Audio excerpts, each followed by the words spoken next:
You are listening to the REI Mastermind Podcast. Join JD as he chats with industry-leading real estate experts and professionals. We learn from their experience and uncover the strategies to their success that we can implement into our own businesses, and we can drive immediate results today. They share their experience and wisdom as we build a foundation to our own success. This is the REI Mastermind Network. We have Kent Ritter on the call. Kent, really appreciate your time here today. And Kent, we don't really get a lot of opportunity to talk to multifamily investors because a lot of the people that listen to my show are getting into real estate investing for that first time. And we spend a lot of time regarding wholesaling and buying single family houses and finding those discounted deals. But multifamily investing is always an aspirational step for a lot of investors that I've found, and really wanted to spend some time on this topic here today. But before we do, Kent has a podcast of his own, and I really want everybody to check it out. So definitely check out Ritter on Real Estate, and you all can also find him on the web at Kent Ritter. That's RITTER.com. Well, I really appreciate your time here, Kent. Yeah, no, thanks for having me on, Jack. This is awesome. I'm glad to be here today. And yeah, you mentioned the podcast. And so folks that are aspirational multifamily investors, I mean, that's really what my podcast is trying to be a resource that I didn't have when I was coming up in multifamily. It's all about helping people make better investing decisions. So hopefully it can help some people move from aspirational and move into reality. That's the goal. So how did you get into real estate investing? I know you've landed in multifamily, but usually that's not where people typically start off. So where did you start? Yeah, same with me. I didn't start in multifamily.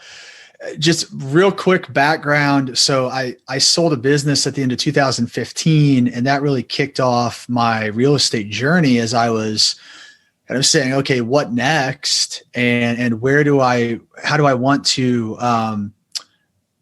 continue to build wealth? And I didn't want to put all the money that I gained into the stock market and have all my eggs sitting in one basket. So I really looked at different avenues and started out looking at a lot of different investment strategies and really landed on real estate, saw a lot of value there.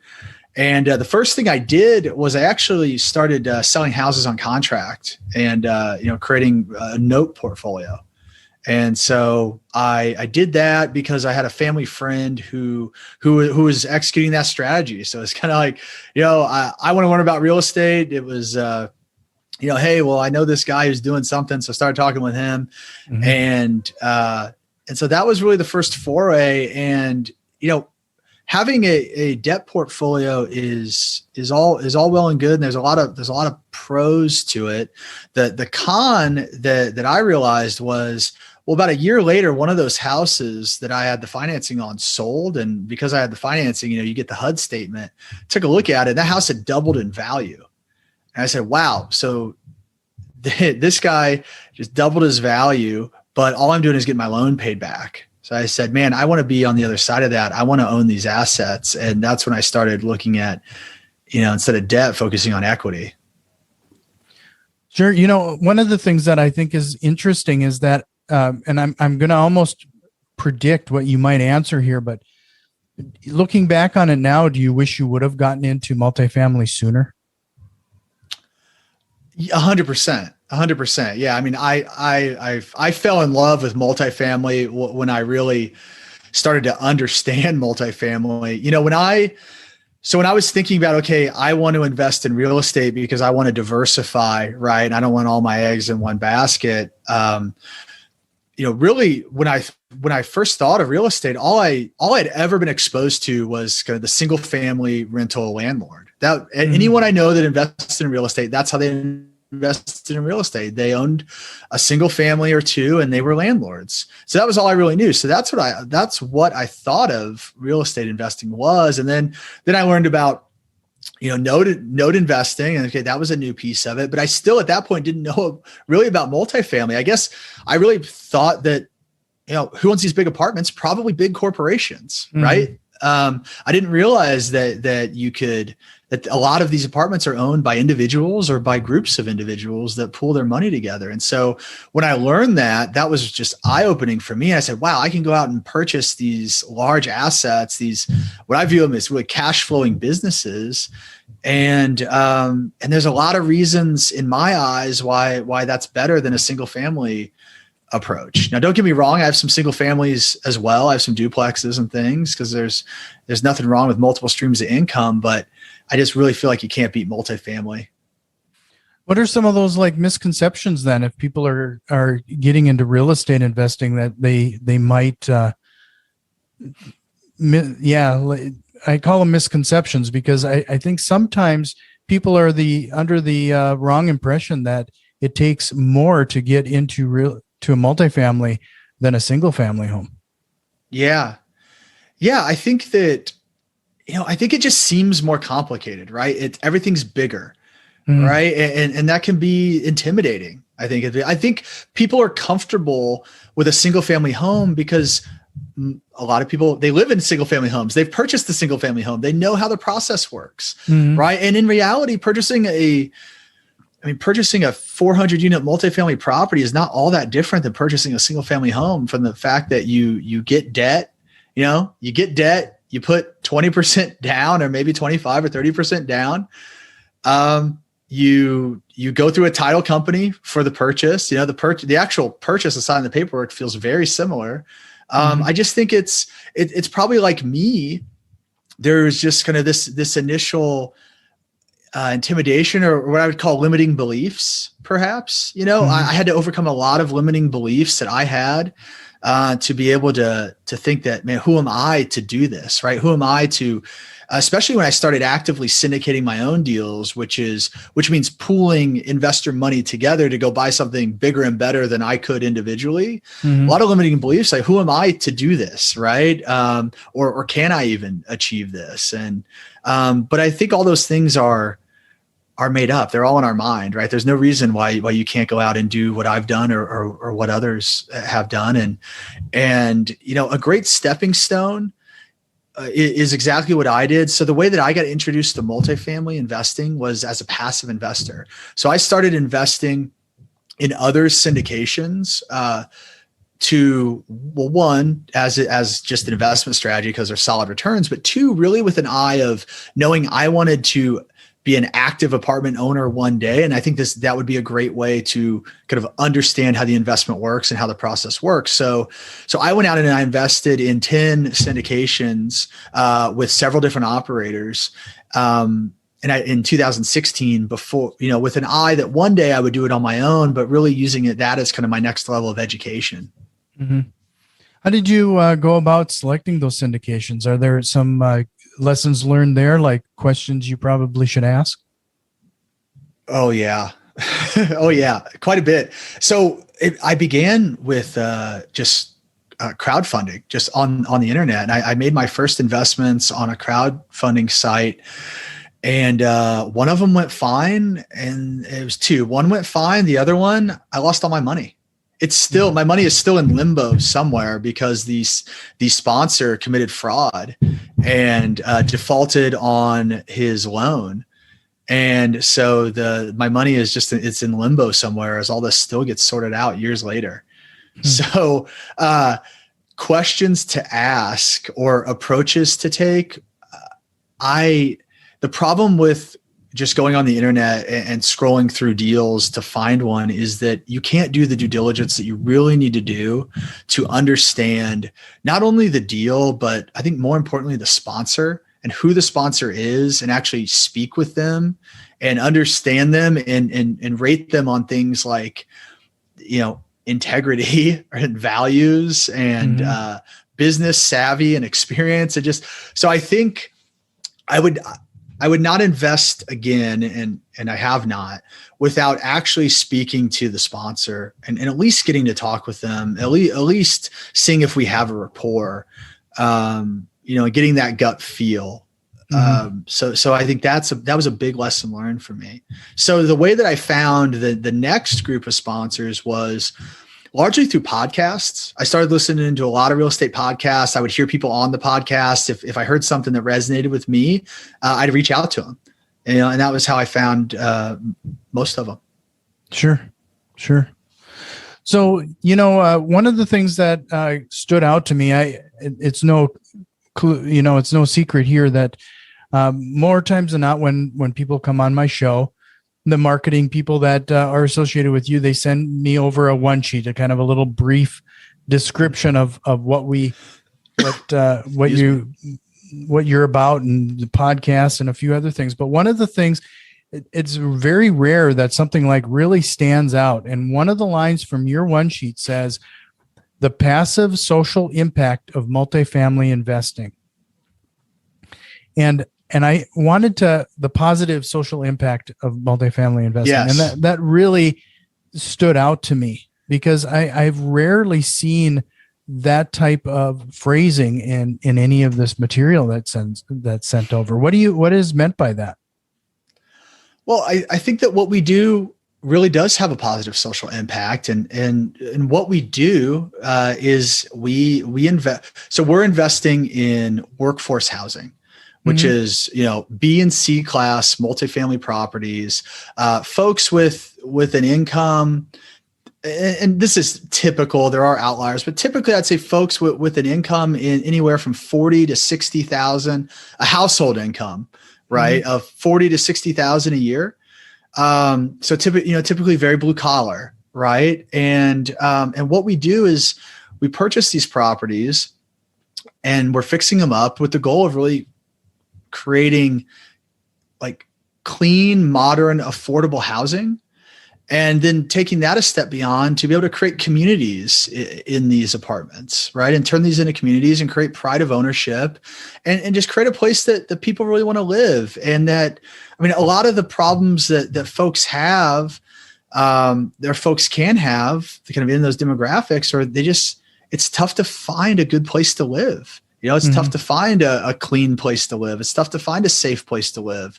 So I take a lot of pride in being able to create those kind of communities, and give people access to that. And it, it's not completely altruistic. We are, seeking a profit and we're seeking a return for our investors, but I think it can be a win-win because we're coming in, we're improving people's apartments. We're putting in new appliances, we're creating new amenities. One thing that we do on our properties is we bring in fiber optic internet to all of our properties. We're across our entire portfolio. We're wiring the property with fiber optic internet. And we do that for cheaper than any of the current providers in the market. And I know that because we do market surveys and we very mindfully undercut the market, so we come in, provide a better product for internet, let them not have to deal with the cable company. And we reduce their overall financial burden by lowering their internet fees, their monthly internet charges. But it's a win-win for us because, they were already paying someone for internet.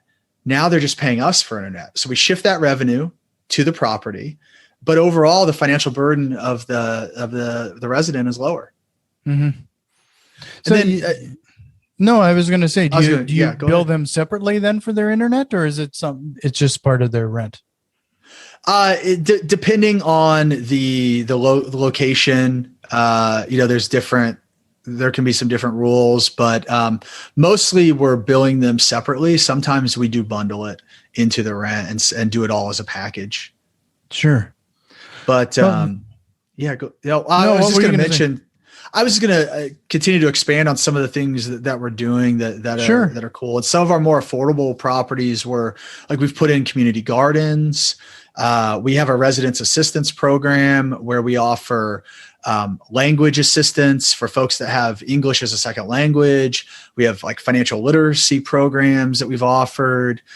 We have a BH Kids program. BH is Birge Held, which is the firm. BH Kids program, which gives kids backpacks loaded with school supplies. So just cool things that we can do to give back. And it's great because it's good. It's good for those people and it's good for the overall community, but it's also good for our investors because what we're trying to do is help those people. But in doing that, we're creating a more stable tenant base, right? If we can help people with financial literacy and language programs, then we're helping people like hopefully find and maintain jobs, right? And also with the gardens, we're creating a sense of community. People you don't want to trash a community if you like it, right? And if you feel a pride of ownership in it. So, I think these things can all be win-wins, but I do really think there is a positive social impact to just creating what I call is like clean, affordable housing for America's workforce. Mm-hmm. So how do you go about this today? Like when you identify properties, what are some of your requirements there? As far as what are we look for in properties? Yeah, what you look for in properties and how you run those numbers.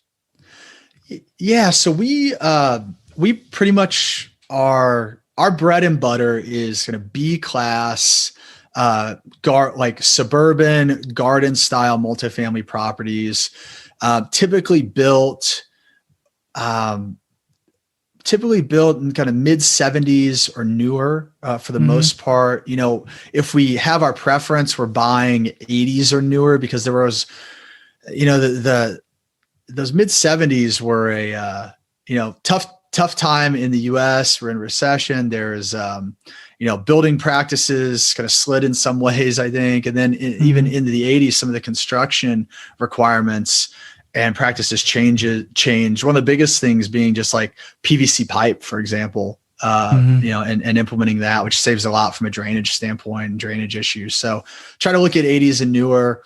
From a unit standpoint, we have a 30 unit property. We have a 940 unit property. So, we're really looking at the full gamut, but kind of that solid workforce housing, like I described, typical incomes in that kind of $40,000 to $60,000 range.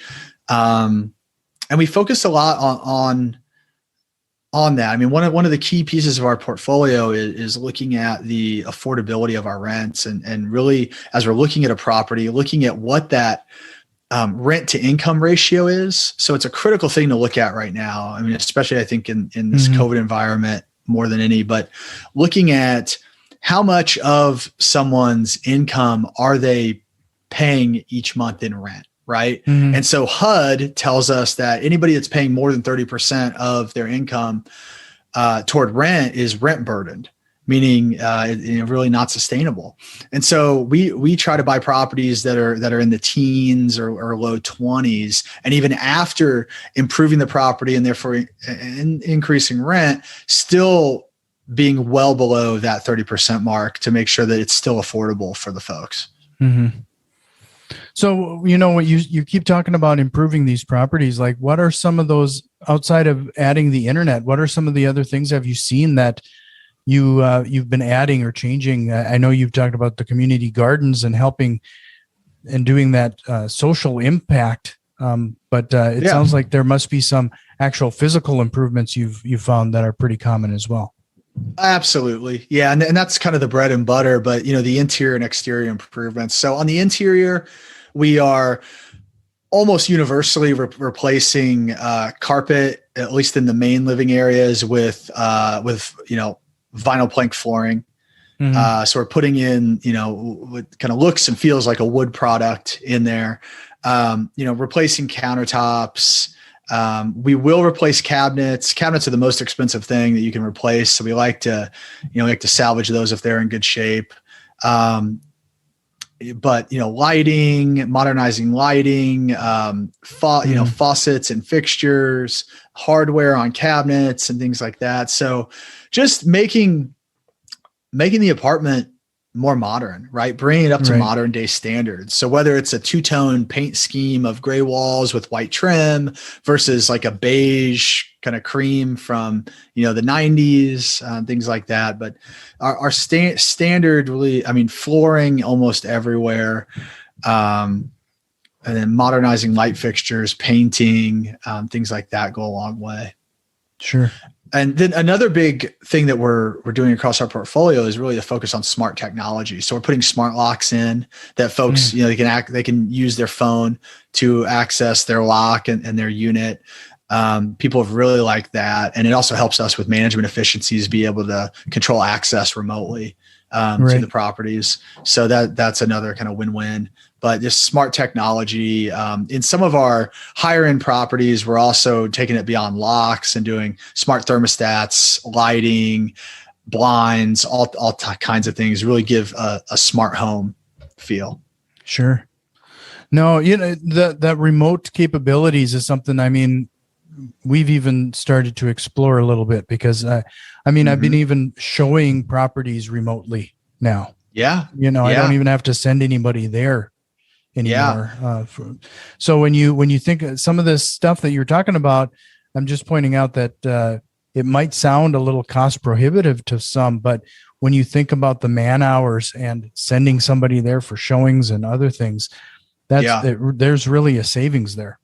No, 100% agree. And smart locks are not that expensive. I mean, they can be, they range the whole gamut, but the one like the workhorse that we put in a lot of our properties is about a $200 to $250 lock that's Bluetooth enabled. So it communicates with your phone via Bluetooth. You walk up, put your phone next to it, it opens. You can send people one-time codes for showings and examples like that. We actually have a full software we use called Tour 24, which is a full self-guided tour. But there's other, I know there's other tour models where you don't even need a smart lock. You can just have a lockbox that you give people a code to, and they go and access the lockbox, get the key and go in. So it doesn't have to be cost prohibitive at all. Sure. So, you're talking about the importance of creating that community or that environment. But before we go down that road, I wanted to remind everybody again to head over to your website, KentRitter.com. That is RITTER.com, or definitely subscribe to the podcast, Ritter on Real Estate. With that being said, that one of those things that really intrigues me is creating that community. Do you find that doing that, it's like a long term, or can you do that in a relatively quick amount of time? I think it's something that you're never finished with, but I think it's something that starts relatively simply, and then you can get really creative, but you can make a huge impact as a new owner by just coming in and starting with outstanding maintenance tickets. So on our properties that we take over, there's always a backlog of maintenance stuff because the owner's selling it and they're like, whatever. So just showing the tenants that we're going to come in, we're going to knock those out. We're going to get them taken care of. We're going to take care of you.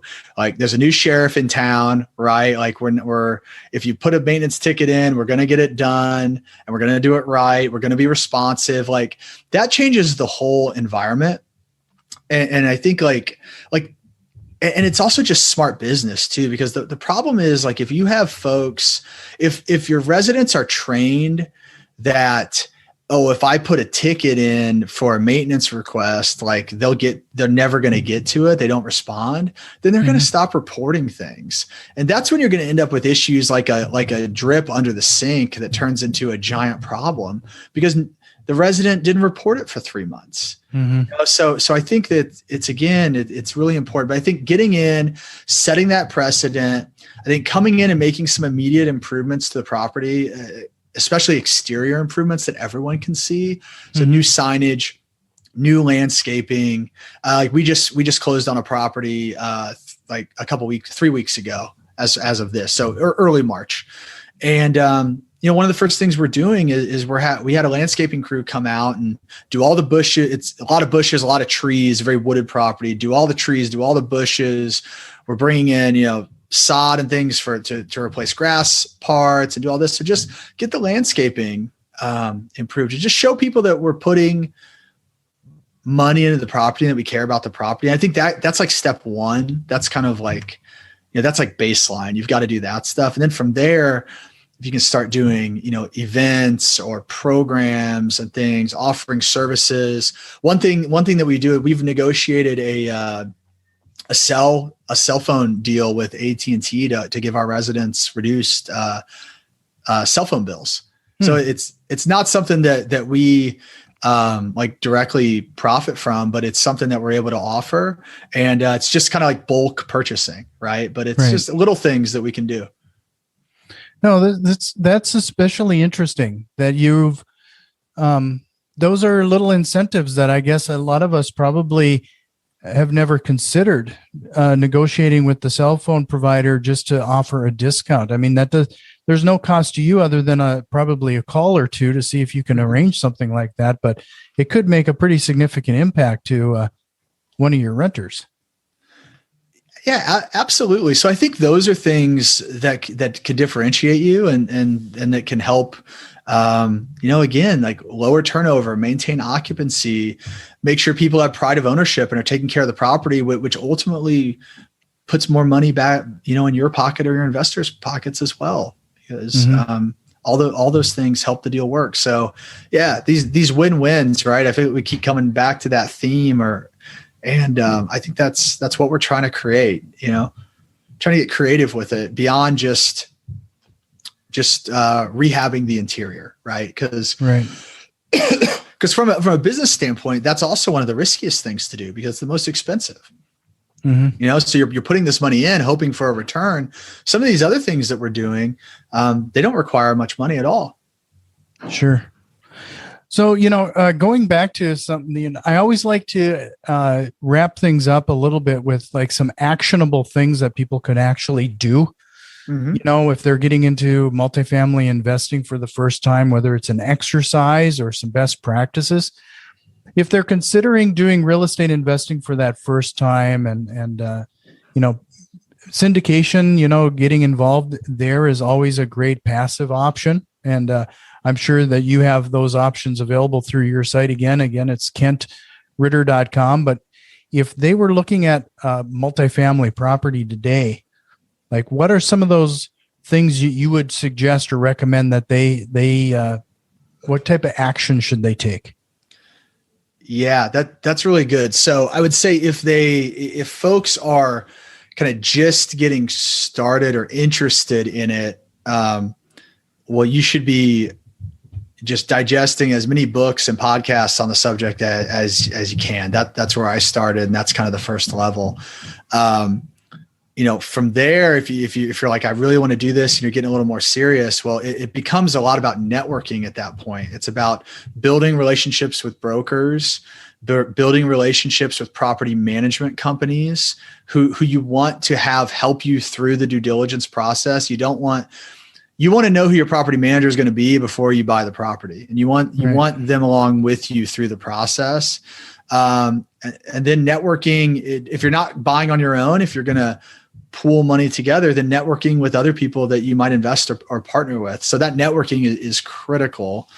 And then the other thing I would say is it's really easy nowadays to just get on the broker's list. It's like go on CBRE.com or Cushman Wakefield, all the big ones, get on their deal lists to get deals sent to you and just practice underwriting and just practice the process of underwriting deals, understanding, what works, what doesn't, doing, market rent surveys to know what the competition is doing, just practicing all those things, because you got to do it a lot before you get really good at it.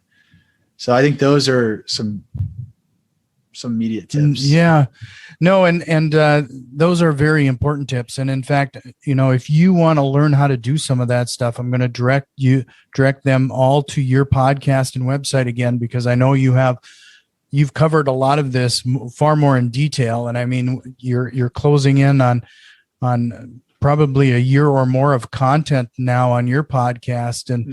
And there's, I think when we host these real estate investing podcasts, we have kind of a unique group of listeners, because we do have people that once they find a good podcast and a good fit, they go back and consume all of the old content, because it's training material and that's freely available. So again, Ritter on real estate and for the podcast, or kentritter.com. Yep. And I warned you, I was going to end with one last question. Was there a question you wished I would have asked you today? Yeah, the only other thing that I feel like I wanted to say as we were talking about things that people should be doing are just like maybe things that people should watch out for if it is their first time and they're looking at deals. And I mean, the two biggest things that are going to burn you from an underwriting standpoint are going to be taxes and insurance, because they're both going to be higher than you expect they are, and they're both going to be probably way higher than the broker's telling you they're going to be. So just make sure that as you're looking, if you're looking to do it yourself and you're looking at deals, that that's networking again. You need a multifamily insurance broker who can give you real quotes. Don't rely on what's in the offering packages. And then understanding, the tax environment you're in, it differs by county. So you've got to do the research to know how you purchasing that property is going to impact the taxes. Because in some places, it means taxes go up right away. In other places, it may not happen for 3-4 years. So but those are the two things I think that'll really get you.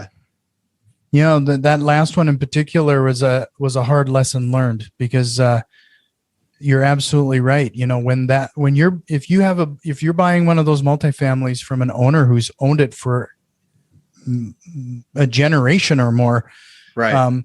They're probably paying on the property tax of when they acquired it, and when you change those hands, and depending on the county, it can change those property tax numbers significantly.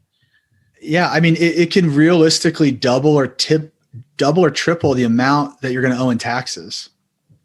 So, well, I hope people listen to the end on this one, because I mean, if any lesson was learned, it was probably that was a pretty significant one. I really appreciate your time, Kent. And I hope that maybe you can come back on again, and we could actually do like a underwriting 101, where we kind of take a multifamily and just run through the numbers once, and so people have a clear understanding of how this is done. Yeah, Jack, that's a great idea. I'd be happy to do that. So we could walk through one of the deals that we've done. Oh, that'd be awesome. So, well, I appreciate it again, and we'll talk to you soon. Great. Well, thanks for having me on. Have a good rest of the day. Yeah, you too. This has been the REI Mastermind Network. You can already tell that we've made some changes, and a few more are on the way. If you are interested in what we have planned, head over to patreon.com/REI Mastermind and support the show today. Financial contributions are always appreciated, along with a like, share, and review. It really helps us grow and reach more people with this valuable information. See you next time, and tell a friend.